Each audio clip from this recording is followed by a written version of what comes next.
इस कुर्सी का। नमस्कार, बहुत स्वागत है आपका। साथ आपकी मैं हूं शालिनी कपूर तिवारी। देखिए, लोकसभा चुनाव के 3 चरण तो पूरे हो चुके हैं और अब 302 सीटों पर वोटिंग हो भी चुकी है।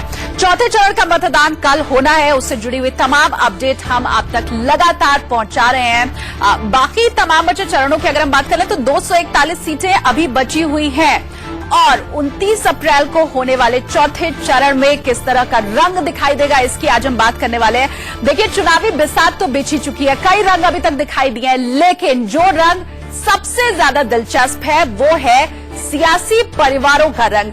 कोई अपने बेटे को सफल बनाना चाहता है, कोई चाहता है कि उसकी बहू सेटल हो जाए, तो कहीं किसी दिग्गज की बेटी की प्रतिष्ठा दांव पर है। तो ये जो सियासी परिवारों का रंग है, इसके ऊपर हम चर्चा करने वाले हैं, पूरी डिटेल हम आपको बताने वाले हैं। और इसी में जो पहला नाम है उसके साथ शुरुआत कर लेते हैं। उत्तर प्रदेश के कन्नौज से हम शुरुआत करेंगे। देखिए, डिंपल यादव यहां से चुनाव लड़ रही हैं। शुरू में हमने देखा था कि डिंपल यादव के लिए ये खबरें आई थी कि कन्नौज से वो चुनाव नहीं लड़ेंगी और हो सकता है कि कन्नौज से अखिलेश यादव चुनाव लड़े।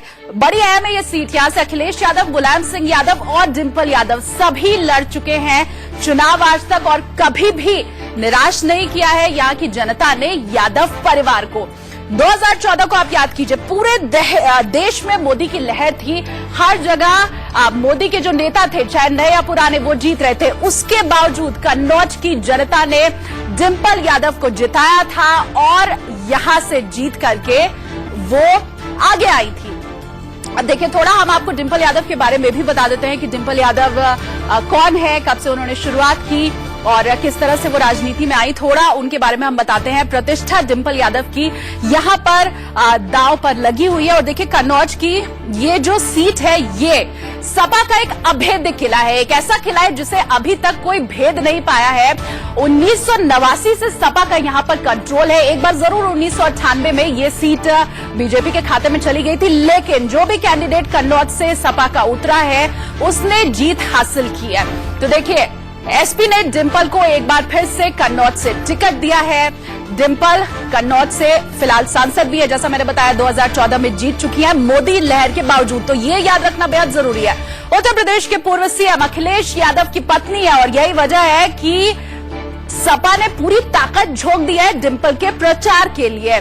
फिर से कन्नौज से टिकट मिला है और मायावती भी पहुंची थी यहां पर चुनाव प्रचार करने के लिए। डिंपल का पैर भी छुए थे डिंपल ने यहां पर। तो देखिए, अपना ये जो मैंने कहा कि सियासी रंग जो है वो सबसे ज्यादा दिलचस्प है, वो यहां पर देखने को मिली कि एक वक्त में जब सपा और बसपा की बनती नहीं थी, अब वो दिन भी आ गया जब मोदी को हराने के लिए डिंपल यादव ने मायावती के पैर छुए, उनसे आशीर्वाद लिया। अब चलिए आपको बताते हैं कि डिंपल यादव के सामने कौन खड़ा है, कौन उन्हें टक्कर दे रहा है और ये टक्कर दे पाएंगे भी नहीं, ये भी दे पाएंगे या नहीं, ये समझना काफी जरूरी है। दिग्गजों का महामुकाबला ये हम आपको दिखा रहे हैं। और उत्तर प्रदेश के कन्नौज की अगर हम बात करें तो बीजेपी ने यहां से सुब्रत पाठक को टिकट दिया है और डिंपल यादव इनके सामने खड़ी हैं। अब देखिए, डिंपल यादव को हराना कितना जरूरी है और कितना कठिन है, जरा आप इससे समझिए कि कन्नौज में प्रधानमंत्री नरेंद्र मोदी खुद पहुंचे सुब्रत पाठक के लिए, उन्होंने वोट मांगे। इसके अलावा योगी आदित्यनाथ भी पहुंचे सुब्रत पाठक के लिए। तो डिंपल यादव को हराने के लिए प्रधानमंत्री नरेंद्र मोदी भी आ गए, मुलायम सिंह पहुंच गए जिताने के लिए, मायावती पहुंच गई जिताने के लिए। मतलब पूरी तरह से हॉट है ये सीट।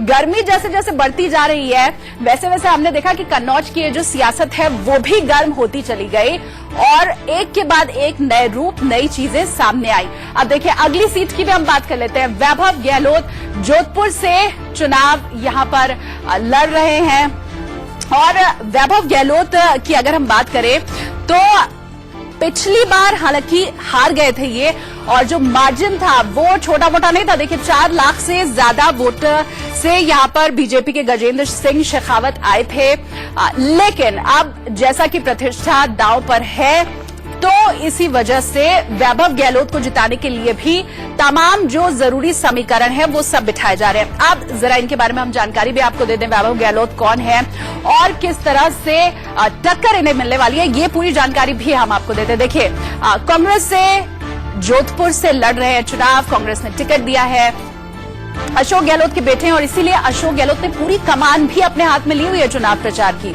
इसके अलावा ये काफी समय से जो इनका फील्ड है वहां पर अशोक गहलोत पहुंच करके अपने बेटे के लिए टिकट मांगने में लगे हुए हैं।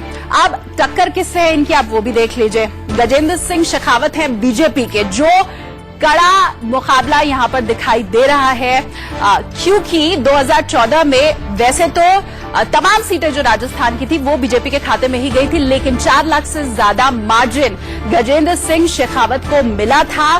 तो ये देखने वाली बात होगी कि क्या ये मार्जिन कुछ कम होता है या पूरी सीटें कांग्रेस के खाते में जाती हैं, क्योंकि हमने देखा विधानसभा चुनावों में तो बीजेपी का जो करिश्मा था, मोदी का जो करिश्मा था, मोदी का जो नाम था, वो यहां पर नहीं चला।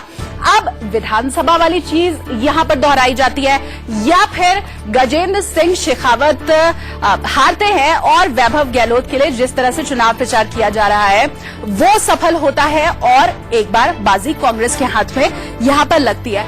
अब हम राजस्थान की ही एक और सीट की बात कर लेते हैं और ये जो सीट है वो है झालावाड़ की।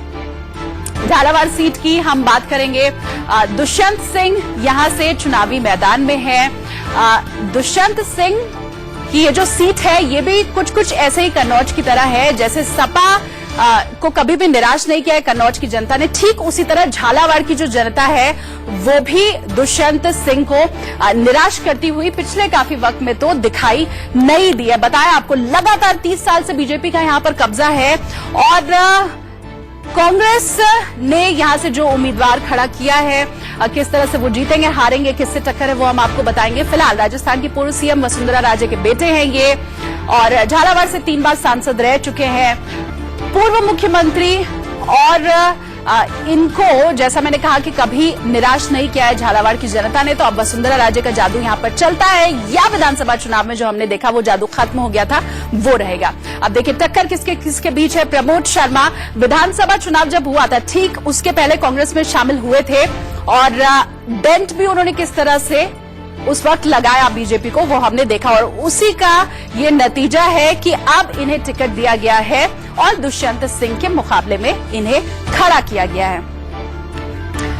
अब राजस्थान की बात हो गई, उत्तर प्रदेश की बात हो गई, लेकिन एक जगह और है जो कि बेहद अहम है और वो है मुंबई। सिर्फ एक नहीं कई सीटें यहाँ की हैं जो कि बड़ी दिलचस्प है और एक सीट तो ऐसी भी है जहां पर 2 बड़े घराने के लोग यहां पर चुनाव लड़ रहे हैं, तो उस सीट की भी हम आपको जानकारी देंगे, लेकिन एक छोटे से ब्रेक के लिए हम यहां पर रुक रहे हैं, फौरन हाजिर होंगे।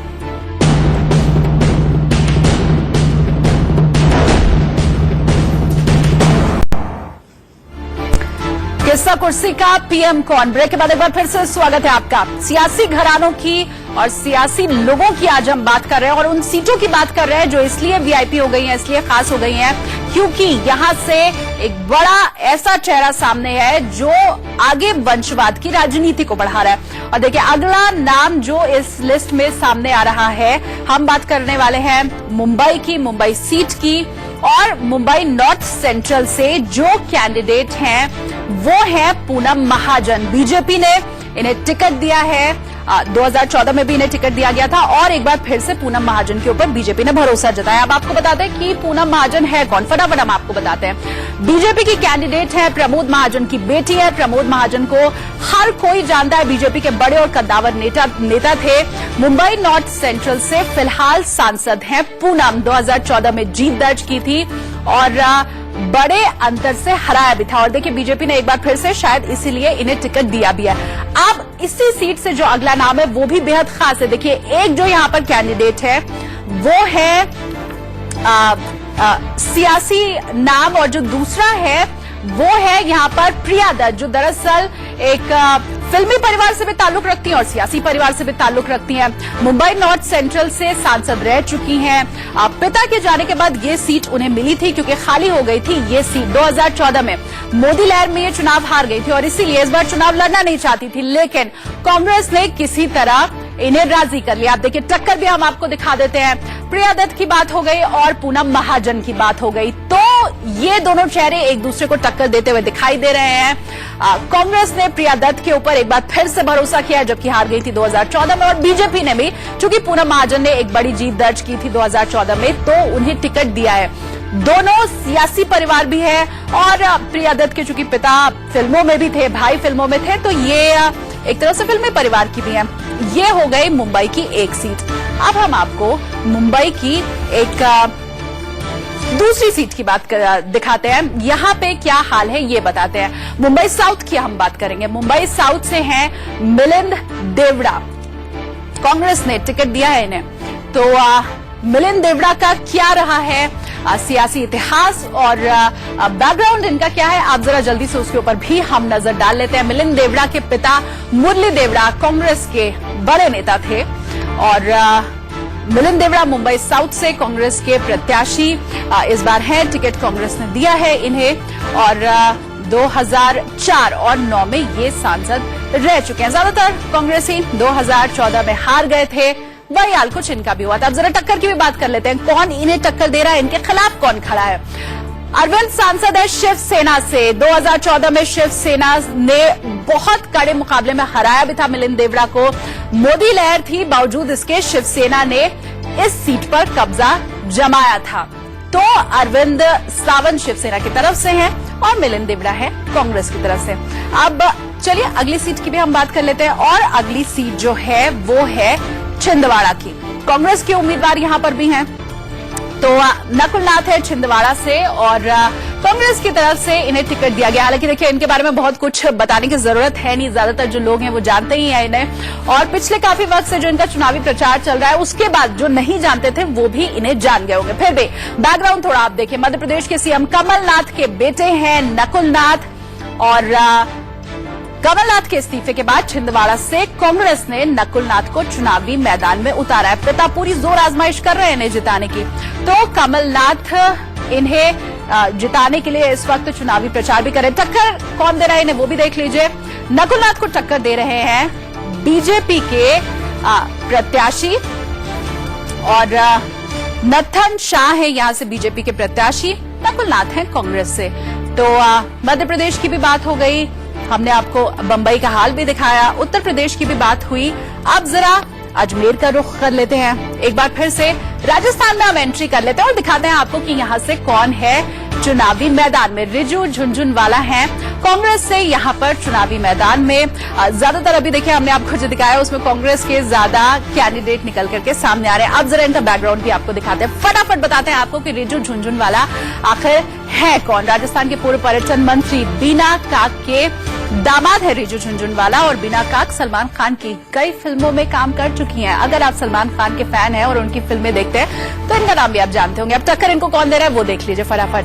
भगीरथ है बीजेपी से और वो यहां पर इन्हें कड़ी टक्कर दे रहे हैं और अजमेर की सीट भी पिछली बार बीजेपी के खाते में गई थी, तो इस बार उसके खाते में जाती है या फिर कांग्रेस के खाते में ये सीट चली जाएगी, क्योंकि मुकाबला काफी दिलचस्प है, ये जल्द ही पता चल जाएगा। अब बाड़मेर की बात कर लेते हैं। बाड़मेर आखिरी सीट है जिसके बारे में हम आपको बताने वाले हैं। तो ये जो सियासी पूरा आज हमने आपको रंग दिखाया है उसमें ये है आखिरी सीट। मानवेंद्र सिंह है बाड़मेर से कांग्रेस के कैंडिडेट। अब इनका बैकग्राउंड भी थोड़ा हम आपको बता देते हैं। मानवेंद्र सिंह की अगर हम बात करें, जसवंत सिंह के बेटे हैं मानवेंद्र और बीजेपी छोड़कर कांग्रेस में शामिल हुए थे मानवेंद्र सिंह। पिता को 2014 में टिकट नहीं मिला था तो वो भी खासे नाराज थे।